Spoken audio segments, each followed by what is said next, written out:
Gambhir was the foundation upon which MS Dhoni could play his match-winning innings. I never, ever told the Indian players to have sex before performance. If India sent 2 teams to the World Cup, there is a chance that both teams could meet each other in the final. That's how much young talent there is in India.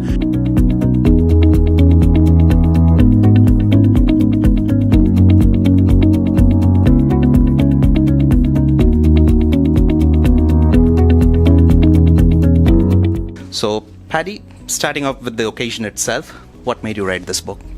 I think there's a few reasons. One is I've been gifted so many amazing opportunities to work with some of the best cricketers and athletes in the world, and the book is part of me wanting to pay back to other people the opportunities that have been gifted to me. And the other thing is, a lot of people have asked, because my coaching approach is different to conventional coaching approaches, a lot of people said to me, where did you learn this? Where is there a book we can read? And actually there isn't really yet a really good sport coaching book that covers all of my philosophies. So it took a number of years, but eventually now when people ask, where do you get the stuff, or is there a book I can read, now I can point them to one. You were involved with the Indian team during the 2011 World Cup. They won the final. Tell us, how did you inspire the team? What were the advices you gave them prior to the final? So when about 10 months out, when we started planning for the final and to win the World Cup, one of the things that I went through my mind is I can't wait to give, if we get there, that night before speech, that sort of Al Pacino, Any Given Sunday from that movie speech, to inspire the players. And as it turned out, my speech the night before the game was anything but that. And literally, to almost word for word, what I said to the players was, guys, tomorrow is like a movie. We have the right actors. We know exactly what our script is. All we need to do now is go out there and do what we do, and we know we will cross the line. So we were so well prepared for that moment that they needed no additional motivation or inspiration. We were ready, and that was thanks to 10 months of every single day preparing for that moment. So both innings were very different, and I'd almost look at them like a building. That Gambhir was the foundation upon which MS Dhoni could play his match-winning innings, and you could not have one without the other. You have been with Rajasthan for quite some time, and you're still the head coach, but since 2008, they haven't really clicked. They haven't won any title. What do you think is going wrong? Where are they going wrong? So I think subsequent to 2008, the Rajasthan Royals, for the next 9 years of IPL, they were always the team that spent significantly less than any other team on buying players. So we never had the big name players. We were the team that came to be known as the team that was unearthing young Indian talent. So we were always the underdogs because of literally the salary cap or the salary cap we had on ourselves. So we didn't have the big name players, and I think we did very, very well given that. We in between 2013 2015, the 3 years that I worked, twice we made the playoffs, which was very good for a team that probably had half the salary cap of the other players. Spending money on buying the big name players, and you're quite right, this season we probably had one of the best teams on paper that Rajasthan have had since the inception, and it was one of our worst performances, and there are no excuses for that. We had our opportunities in the season, and the reality is when the moments presented themselves, we didn't convert them into wins. We handed the opposition back to the opponents, and it's something that does happen in the game. Along with that, we did have a lot of incidents.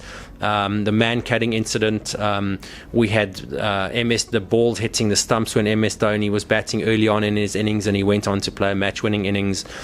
We had a rain-delayed game where we had literally 7 or 8 balls still to play.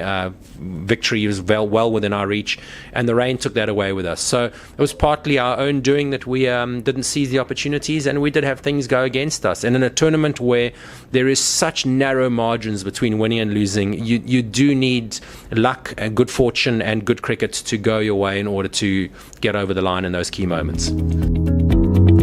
I think my take is that all the different views are valid, and I think that's really important. There are people who think it violates the laws of the game, and they're correct. There are also people like Ashwin who says it's within the laws of the game, and if it is within the laws of the game, then it's absolutely fine to do it. I think the first thing when Steve Smith came back into the Rajasthan Royals, we had worked together previously in the Royals. It was really just about reconnecting with him as two people, building trust, building the relationships. We didn't talk a whole lot about the incident. I'm sure he's over-talked that. We didn't talk a whole lot about cricket. It was just really to reconnect, see what space he's in. And quite frankly, I feel, and I felt at the time, and I still do, he's in a really, really good space. I think he's navigated that really difficult journey very, very well, which has left him a lot more rounded, grounded, mature person for it. And I think, although it was really unfortunate, and no one would ever wish that in someone who loves cricket as much as Steve Smith loves it, I think going forward it's going to make him an even better leader than what he was previously, and hopefully will actually be stronger for the incident, which I really think will be the case.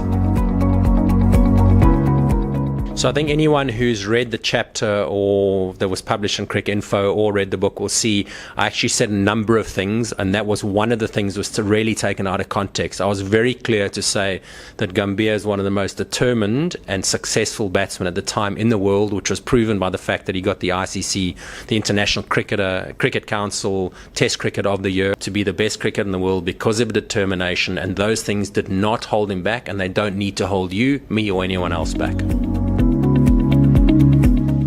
I never, ever told the Indian players to have sex before performance. That was quoted completely out of context.